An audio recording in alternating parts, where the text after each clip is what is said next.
Waitress marries a homeless stranger, just to bring him to her grandmother's birthday, then learns he is a millionaire.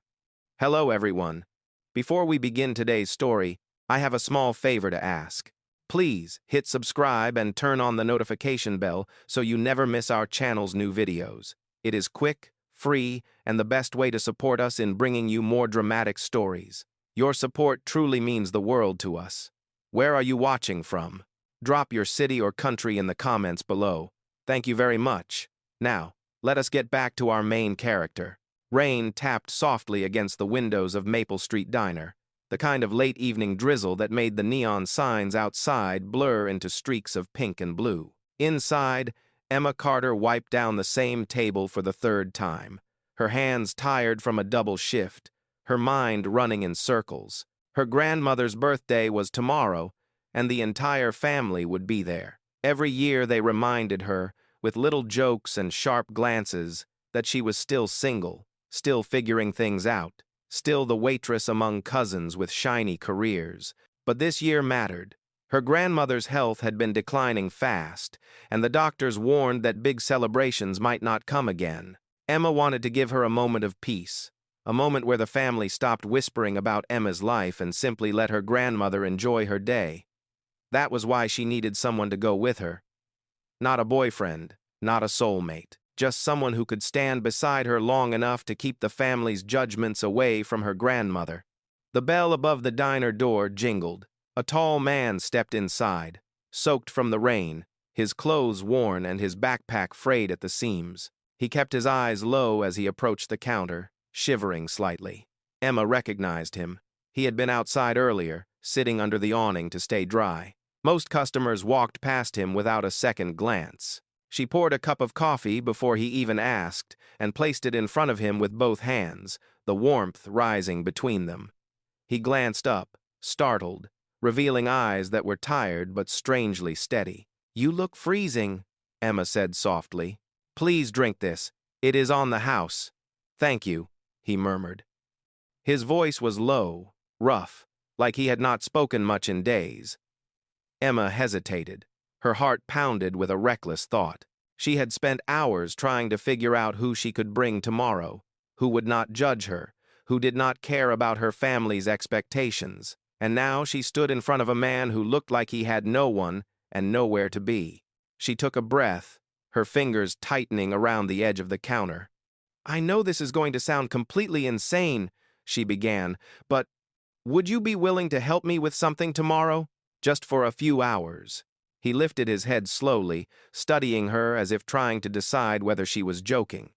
"What kind of help?" he asked. Emma swallowed hard. "I need someone to go with me to my grandmother's birthday. Someone to pretend to be my husband, just for one day.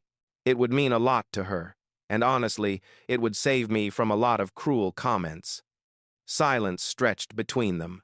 The diner's lights hummed softly. He looked down at his worn jacket, then back at her hopeful face. "You want me," he said carefully, "to pretend to be your husband?" "Yes," she whispered, "only for a few hours. I can get you clean clothes and a ride. You will have a warm meal, and I promise I will not ask for anything beyond that." He exhaled slowly, the kind of breath that carried months of exhaustion. For a moment, Emma thought he would walk out. Instead, he reached for the coffee, took a small sip, and nodded once. "My name is Evan," he said quietly. "If you really need help, I will do it." Emma's shoulders sank with relief, though she felt a strange ache too, a sense that she had just stepped into something larger than she understood. She did not know yet that the man sitting before her, cold and exhausted, was not a drifter at all. He was a missing millionaire heir, and tomorrow would be the beginning of the most complicated lie either of them had ever lived. The rain eased into a misty haze by the time Emma locked up the diner that night.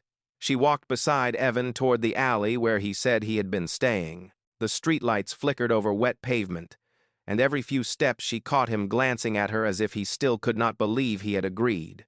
She could barely believe it herself, but the thought of her grandmother's gentle smile pushed away the fear. "Tomorrow will not be fancy," Emma said as they stopped near the old fire escape ladder. "I will pick you up at 10 in the morning. I found one of my father's suits in storage. It should fit you well enough. We just need to look convincing." Evan nodded slowly. "You are sure you want to go through with this?" "Yes," she answered. "My grandmother will be happy. That is all that matters." He gave a quiet hum of understanding. When he lifted his hand in a small wave, she noticed how the cold had turned his fingertips almost pale. She pressed a small paper bag into his palm. "There is a sandwich and a bottle of water," she said. "Please eat before you sleep." His eyes flickered with something soft. "Thank you, Emma." The next morning arrived with a milky winter sky and the dull rumble of cars passing the diner. Emma stood at her tiny apartment mirror, fixing her hair for the third time. She smoothed the wrinkles in her dress and whispered to her reflection that she could handle whatever came. Her grandmother deserved peace, not ridicule. Not another year of whispers about Emma's life. When she arrived at the alley, Evan was already waiting. He had washed his face, combed his hair, and held the suit she had left for him with careful hands. He changed inside the diner restroom, and when he stepped back out, Emma blinked. The transformation was not perfect, but he looked dignified. Unexpectedly so. "Does it look believable?" he asked, tugging at the collar. "It looks just fine," she said, though she meant more than that. "You clean up well, Evan." He looked down in a way that suggested he was not used to compliments. Then he straightened his shoulders and followed her to her car. The drive to her grandmother's house took almost 40 minutes. The town changed gradually from the faded storefronts near Emma's apartment to broader roads lined with manicured lawns. Evan watched the scenery shift as if he had stepped into a different world. His voice was quiet when he asked, "Your family? They do not know anything about me, right?" "They will not," Emma said. "We will keep the story simple. We met at the diner. We connected quickly. We married quietly last month. They do not need to know anything else." He absorbed her words carefully, then offered a single nod. "I will follow your lead." When they turned onto her grandmother's street, her stomach tightened. Cars already filled the driveway, and festive lights hung across the porch. She parked near the curb and sat for a moment, hands gripping the steering wheel. "You do not have to be nervous," Evan said softly. "Yes," she murmured. "I do." She stepped out, smoothed her dress again, and led him up the walkway. Voices drifted from inside, punctuated by laughter. The moment she opened the door, warmth and noise burst into the air. "Emma!" her aunt exclaimed. "We thought you would be late again." The woman's smile froze when she saw Evan behind her. Her eyes traveled from his shoes to his jacket, and something judgmental flickered immediately. "And who is this?" the aunt asked, tilting her head. Emma lifted her chin with quiet courage. "This is my husband, Evan." The room went silent for a heartbeat. Her uncle raised an eyebrow. A cousin exchanged looks with another. Someone muttered, "Well, that was fast." Evan stepped forward with surprising calm. "Thank you for welcoming us." His voice carried a steadiness that made several relatives pause. He extended his hand politely. A few hands met his. Others hesitated. Emma felt her anxiety loosen just a little. Then her grandmother appeared at the end of the hallway. She moved slowly, leaning on a cane, but her eyes were bright. The moment she saw Emma, her whole face softened. Then she looked at Evan. "You must be the young man Emma has been talking about," her grandmother said warmly. Evan smiled, gentle and almost shy. "It is wonderful to finally meet you." Her grandmother reached out and squeezed his hand with surprising strength. "You take care of my granddaughter," she said. "She has carried too much alone." Evan swallowed, his expression shifting, almost wounded by the truth of her words. "I will," he promised. Around them, the family watched with narrowed eyes, measuring every gesture, every word. Judgment hovered in the air like perfume. Emma felt the weight of it pressing down, but when she glanced at Evan, she saw something she did not expect. He was calm, steady, as if he had been in rooms like this before, as if he understood these people better than she did. For the first time since the lie began, she wondered who he really was beneath the worn clothes and the quiet eyes, but she would not know the truth until much later. Dinner was already set when Emma and Evan stepped into the dining room. A long oak table stretched beneath a chandelier that cast soft gold light across polished silverware. Relatives filled the seats, talking over one another, pretending not to stare. Emma guided Evan to the two empty chairs near her grandmother, trying to ignore the weight of everyone's eyes. The first few minutes felt stiff. Her uncle asked pointed questions about where Evan worked, and her cousin studied his suit with open suspicion. Emma kept her answers simple, hoping no one would push too hard. But the questions kept coming, circling like small storms. "So, Evan," her aunt said with a sweet but sharp smile, "what exactly do you do for a living?" Evan held her gaze calmly. "At the moment, I am between jobs," he replied, "but I am working toward a new start." A few relatives exchanged glances, the kind that carried quiet judgment. Emma's cheeks warmed with embarrassment, but before she could speak, her grandmother tapped her cane gently against the floor. "Everyone has a season of rebuilding," she said firmly. "What matters is character, not career." Silence washed briefly across the table. Emma exhaled slowly and dared to look at Evan. A faint, grateful smile tugged at the corner of his mouth. The evening softened after that. The tension did not disappear, but her grandmother's presence steadied the room. When dessert was served, Evan leaned closer to Emma. "Your grandmother is remarkable," he murmured. "She is the best part of my life," Emma whispered back. A soft piano recording played in the background while relatives moved around the living room. Children laughed near the staircase, and adults mingled in small groups. Emma carried plates to the kitchen, eager for a moment away from the noise. Evan followed her quietly, offering to help. She handed him a towel to dry the dishes, and for a few moments they worked side by side in a comfortable silence. "You handled them well," Emma said gently. "I have been in rooms like this before," Evan replied. Then he hesitated, as if he wished he had not said it. Emma paused. "What kind of rooms?" He looked down at the plate in his hands, the muscles in his jaw tightening. "Places where people measure your worth before they know your story." There was a depth to his voice that made her chest tighten.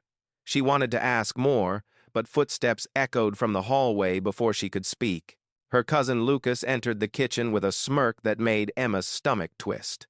"So this is your husband," he said, looking Evan up and down with an amused expression. "Strange how he looks familiar." Emma stiffened. "Lucas, do not start." "I am not starting anything," he replied. "I am just saying he looks like someone I have seen before." Evan kept drying the dishes, calm, almost too calm. Lucas leaned against the counter, arms crossed. "Tell me, Evan, where exactly did you two meet? Or should I ask where you two pretended to meet?" Emma's pulse quickened. She stepped between them. "Lucas, enough. Go bother someone else." Lucas shrugged and walked away. But Emma could feel suspicion lingering in the room like a shadow. She turned back to Evan. "I am sorry. He has always been like that." Evan set the plate down carefully. "It is all right. I have dealt with worse." His tone was steady, but his eyes held a sadness she had not noticed before. Later in the evening, her grandmother gathered everyone in the living room to cut the cake. Emma stood at her side while Evan stayed close, gently guiding her grandmother's hand as she blew out the candles. The old woman laughed, her voice warm and genuine. "I am grateful you both came," she said, placing her hand over Emma's. "You look happy." Emma swallowed, unsure what to say. For one brief moment, she wished the lie was real. She wished she had actually found someone steady and kind. As relatives drifted back to conversations, Emma stepped onto the porch for air. The cold breeze brushed her hair, and she closed her eyes. A moment later, Evan joined her, hands tucked into his borrowed suit pockets. "You did well tonight," he said quietly. "You did even better," she replied. They stood side by side in the soft glow of the porch light, the evening wrapping around them gently. It felt peaceful, almost natural. Emma did not know that inside the house, someone was staring at a photograph on their phone, comparing Evan's face to a headline they had seen months ago. and the resemblance was unmistakable. Emma and Evan drove back to town under the dim glow of passing streetlights. The house grew smaller in the rearview mirror until it disappeared completely. Emma kept both hands on the wheel, replaying every moment of the evening, every whisper, every glance. Her grandmother's smile stayed with her, warm and steady, but underneath it all was a quiet worry she could not name. Evan sat beside her, his posture straight, his expression unreadable. He held the suit jacket folded neatly in his lap, as if keeping it from wrinkling mattered more than anything else. "Thank you for today," Emma said softly, as they pulled into the empty diner parking lot. "You helped more than you know." Evan looked at her, studying her face with an intensity that made her breath catch.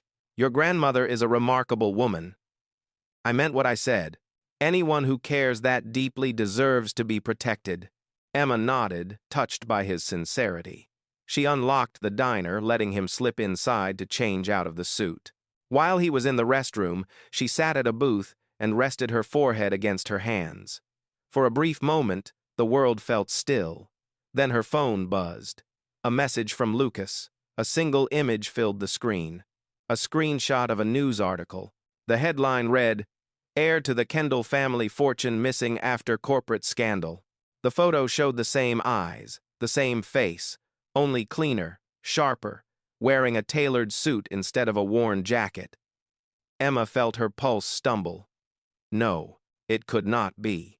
Before she could react, the restroom door opened, and Evan stepped out, wearing the clothes he had arrived in the night before. He placed the borrowed suit on the counter with careful hands. "Thank you again," he said, his voice quiet. "I know I was not an easy choice." Emma closed the message quickly and forced a shaky smile. "You did great. Really." He nodded and walked toward the door, stopping when he noticed the paper bag she had prepared earlier. He held it gently, as if unsure he deserved even that simple kindness. "Will you be all right tonight?" she asked. He hesitated, then offered a small smile. "I will manage. I always do." But something in his eyes betrayed a heaviness she had seen only in people who had lost far more than they admitted. As he stepped outside, Emma followed him. The air was cold, carrying the faint smell of wet concrete. Evan paused near the alley where she had found him last night. "I should tell you," he began. "Today meant more to me than you think. People look at me and see someone broken. Your grandmother looked at me and saw someone worth something." Emma opened her mouth to respond, but her phone buzzed again. Another message from Lucas. "I know who he is. Do you?" Her stomach twisted. She looked at Evan, really looked at him this time. The posture, the quiet confidence, the way he spoke with a dignity that did not match someone who had been living on the street. A war raged inside her. Should she ask? Should she pretend she had not seen anything? Should she let him walk away until she understood the truth? Before she made a decision, a gust of wind blew through the alley, catching the edge of Evan's jacket. Something metallic glinted at his wrist. A watch. Old, scratched, but unmistakably expensive beneath the wear.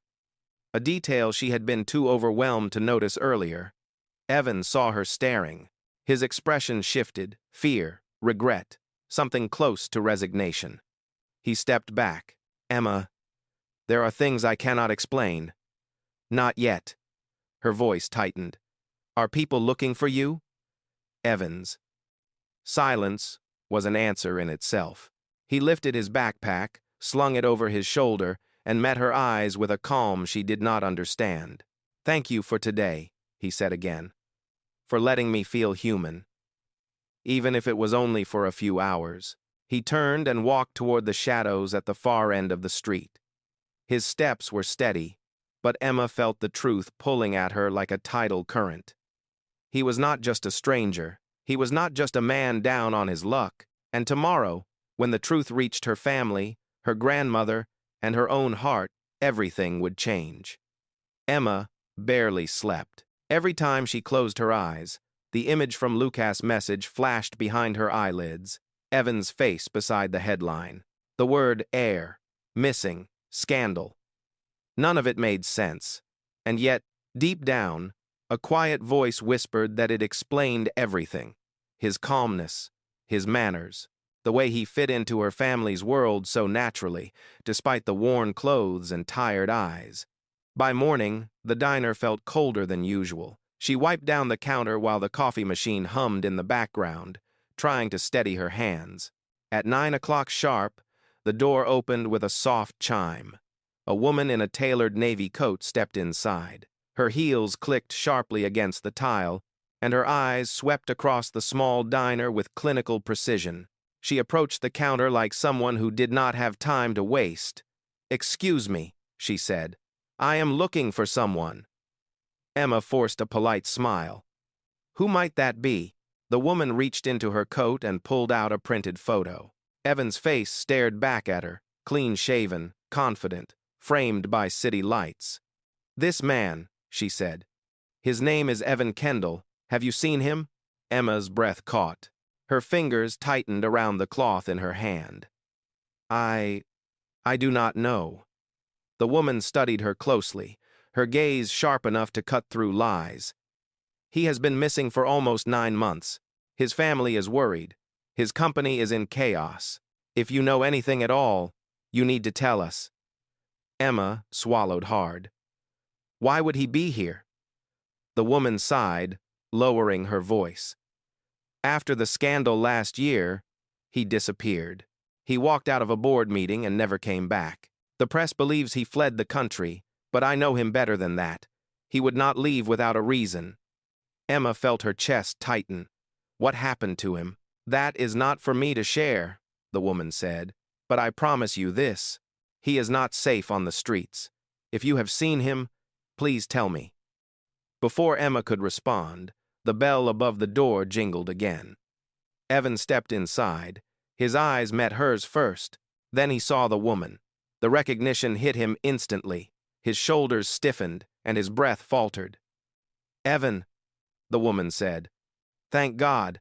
I have been trying to find you for months." He stayed by the door, frozen, the quiet dignity he carried now overshadowed by something darker. Fear, pain, betrayal.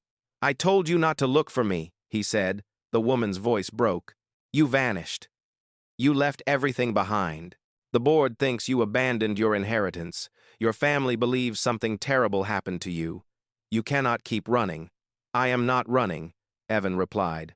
"I am surviving." Emma watched the exchange, her heart hammering in her chest. The truth was no longer a whisper. It was right in front of her.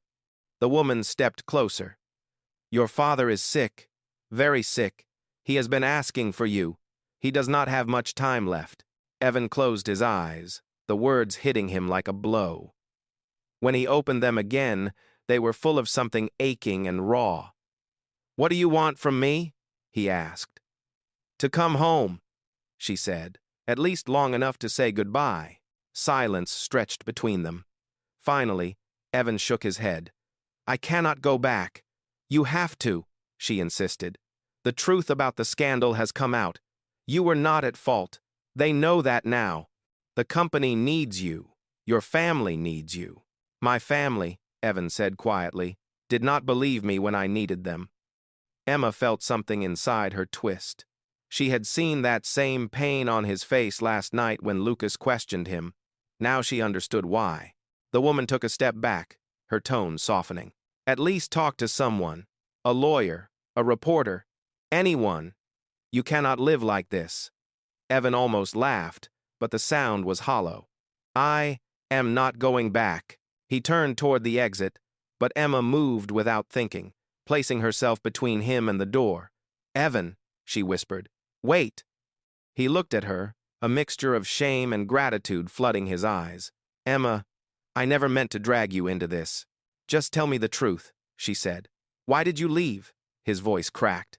"Because I could not watch my own family tear me apart to protect themselves." The woman pressed her palm to her forehead. "Evan."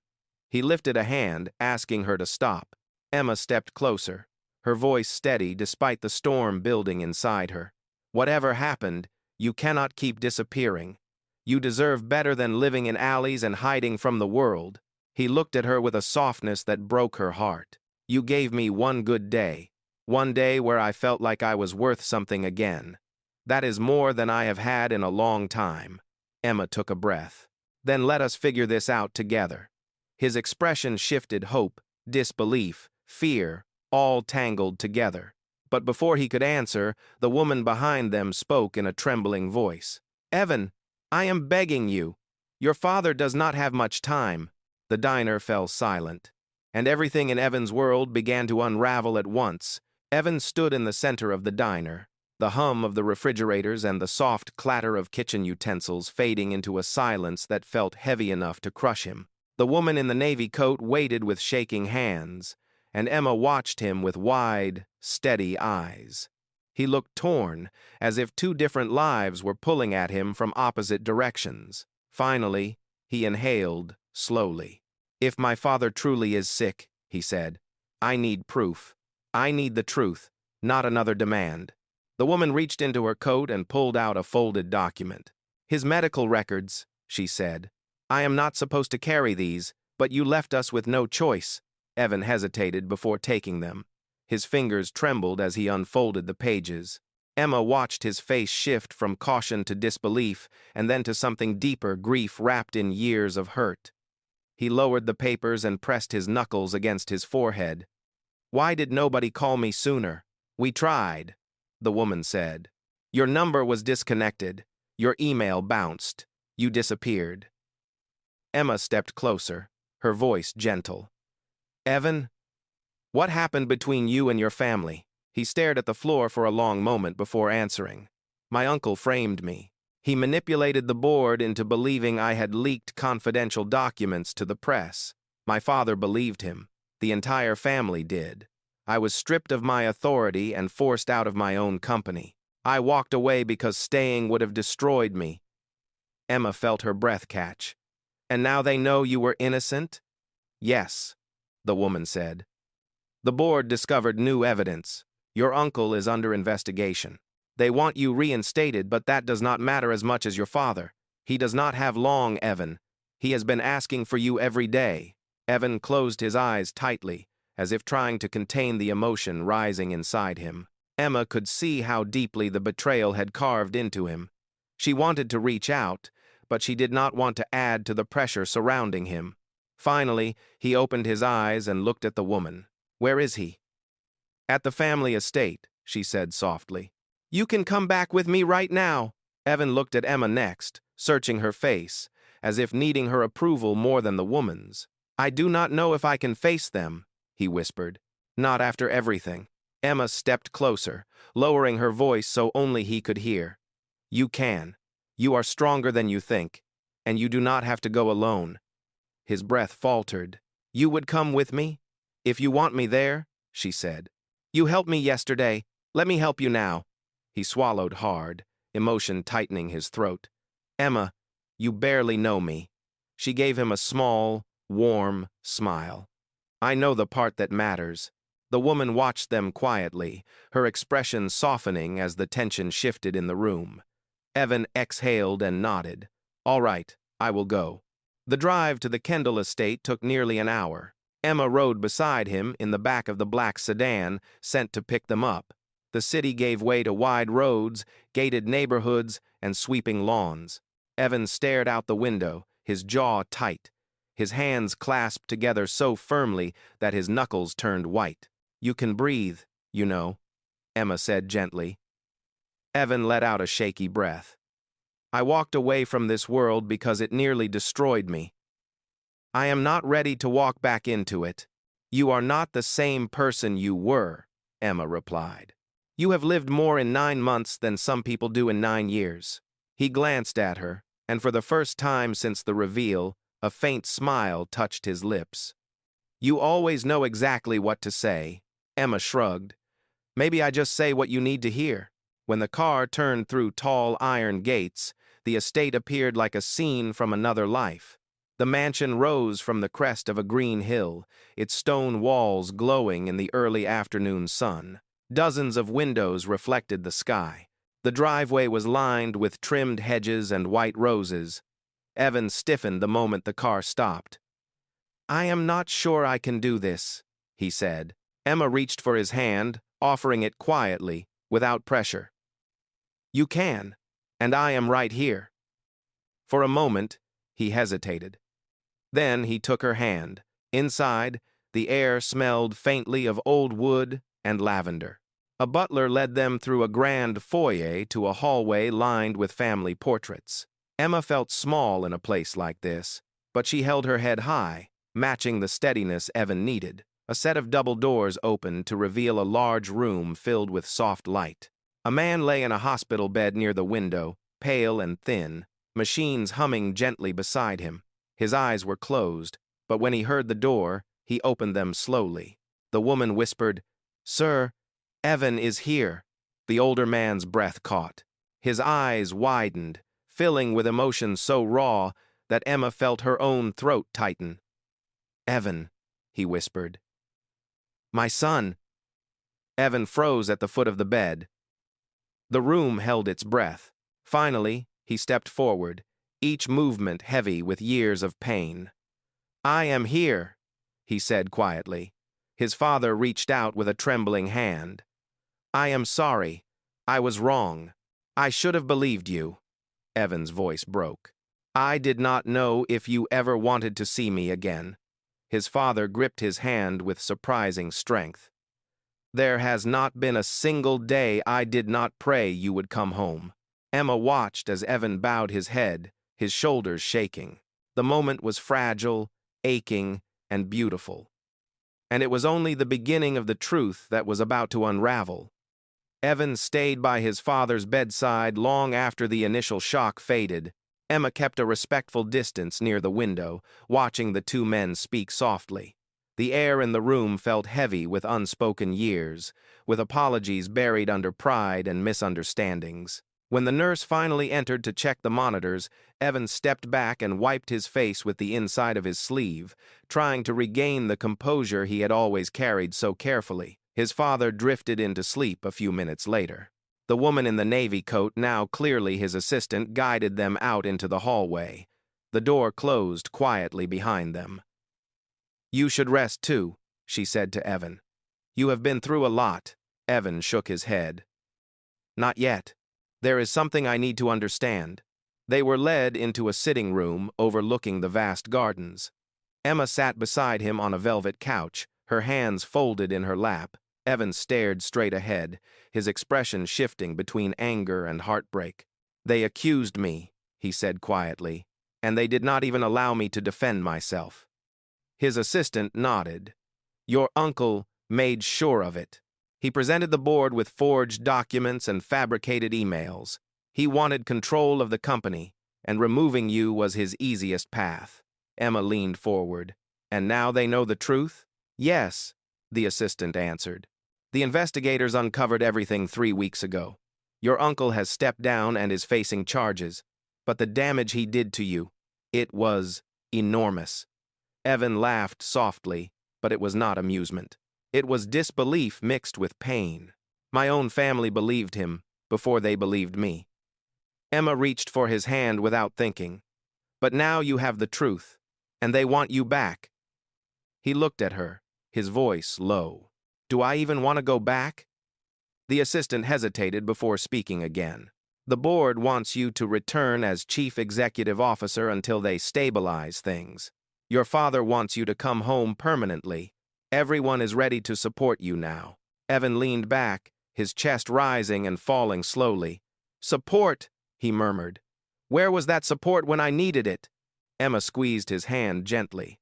"Sometimes people do the right thing too late, but it does not mean the chance is not real now." Before Evan could respond, footsteps echoed in the hallway.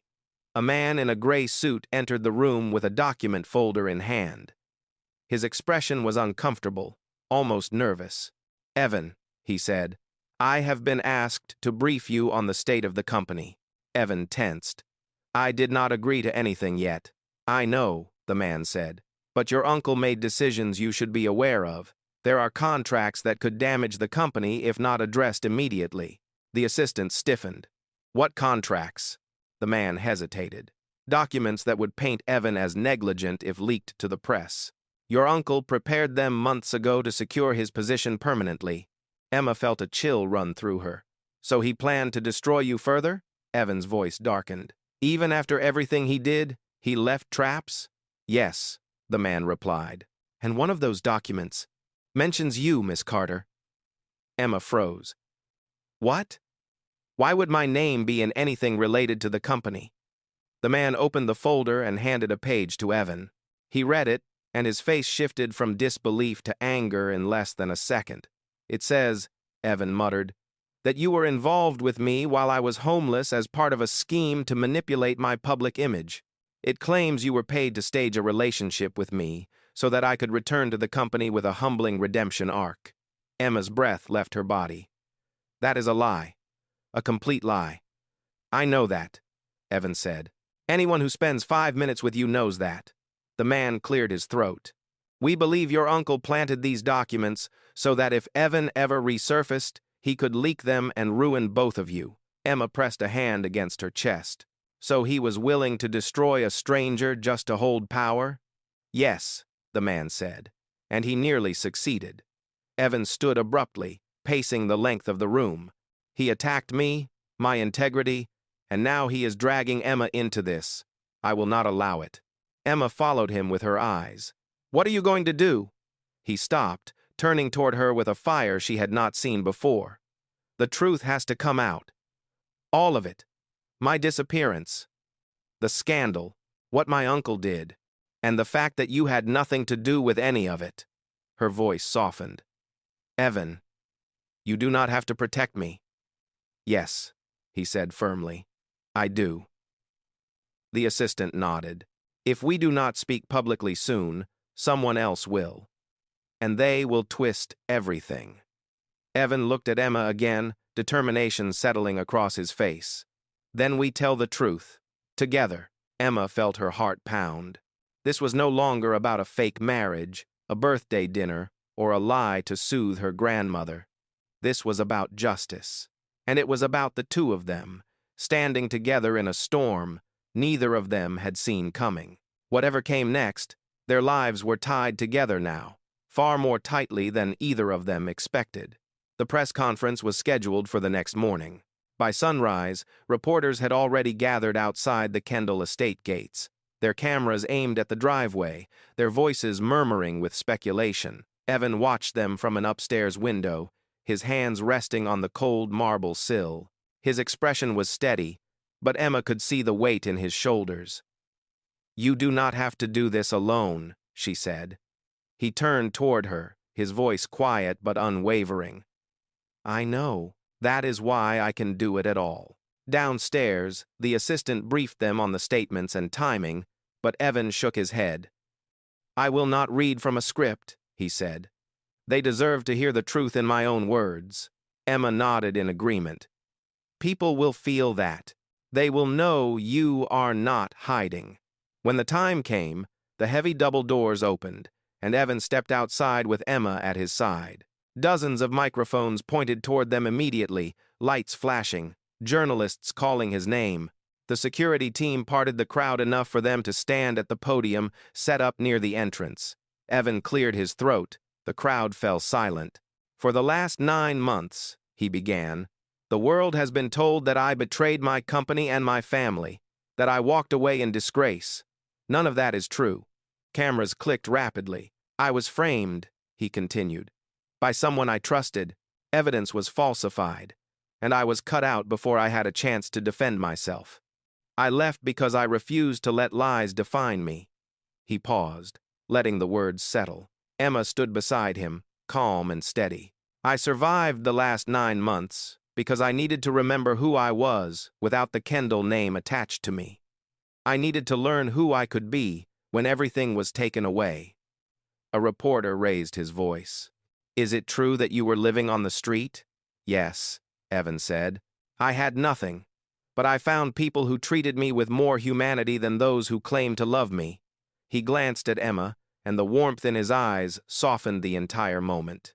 And I need to make something very clear, he said. A document was prepared by the person who betrayed me, a document claiming that my relationship with Emma Carter was staged, that she was part of a scheme to manipulate public perception. That is a lie. Emma felt her breath tremble, but she held firm. Emma did not know who I was. She did not care who I was. She showed me kindness when I had nothing to offer her. If anyone tries to use her name to twist this story, they will answer to me personally. Murmurs rippled through the crowd. Another reporter shouted, "Are the two of you in a real relationship?" Evan did not look away from Emma. "What we share is real, and I will not pretend otherwise." Emma felt the world blur around her. She had never expected this. Not from a man she met at a diner, not from a stranger she had asked to play a part in a lie. Evan steadied himself and addressed the cameras once more. "My uncle has already been removed from the board, and the authorities are handling his actions. I intend to return to the company not because they need a chief executive officer, but because the people inside deserve a leader who will not abandon them, no matter the circumstances." He stepped back from the podium, signaling the end. Reporters called out more questions, but security guided them toward a waiting car. Inside the vehicle, the noise outside faded into a dull hum. Emma turned to Evan, her voice soft. "You really meant all of that?" He nodded. Every word. She exhaled, emotion rising in her chest. "You did not have to defend me like that." "Yes," he said gently. "I did.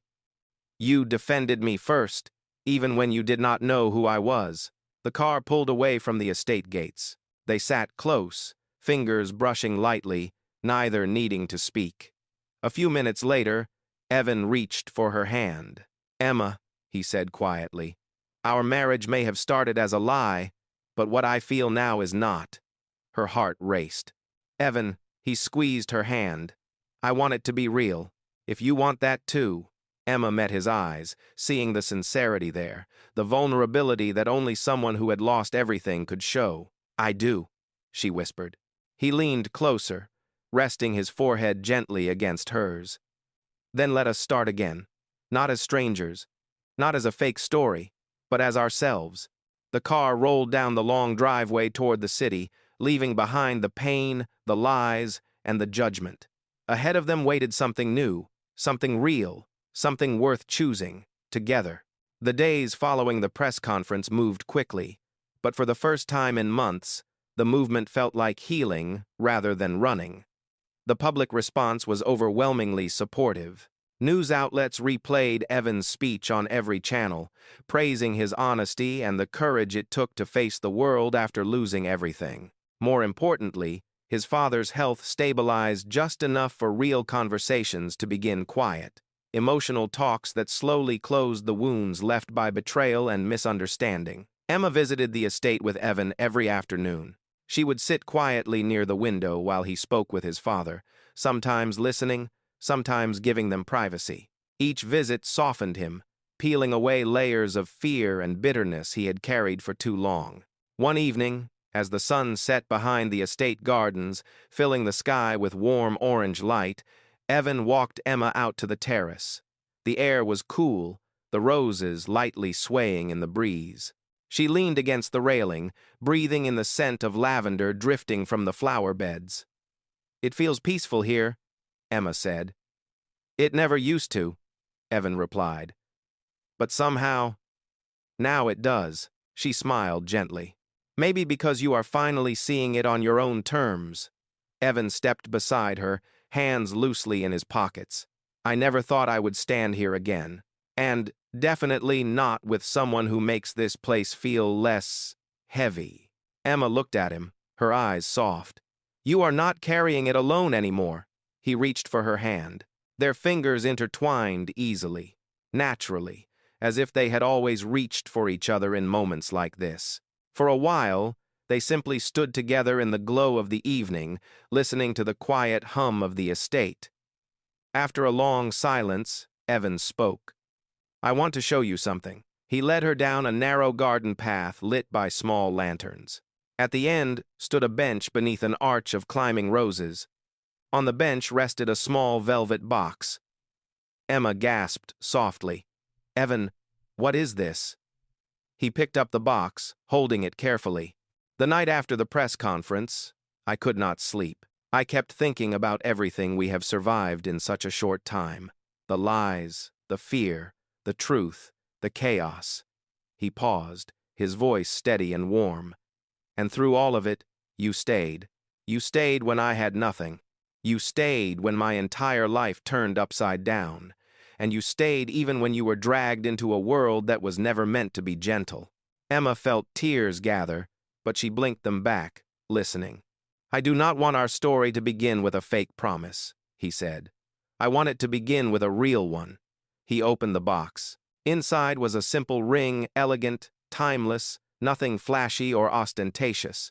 It was exactly the kind of ring a man who had rediscovered his own values would choose.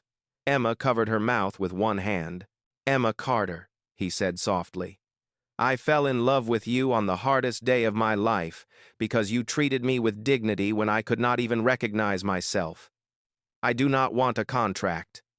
I do not want a performance. I do not want a role to play. He took her free hand and lifted it gently. I want a life with you. A real one. Will you marry me? For real this time? Her breath trembled, but she did not hesitate. Yes, she whispered. Yes, Evan, I will. He slid the ring onto her finger, and she threw her arms around him, the evening air wrapping them in a warm, quiet embrace. For once, the world did not feel divided between rich and poor, broken and whole, lost and found. It felt like home. Later that night, as they walked back toward the estate, hand in hand, Emma turned to him with a smile that lit her entire face. Do you realize, she said, that our fake marriage ended up becoming the realest thing in both of our lives? Evan laughed softly, brushing a strand of hair from her cheek. I know. Life is ridiculous sometimes. She squeezed his hand, beautifully ridiculous, and together they stepped through the doors of the estate not as strangers bound by a lie, but as partners stepping into a new beginning, grounded in truth, dignity, and a love that had found them in the most unlikely way.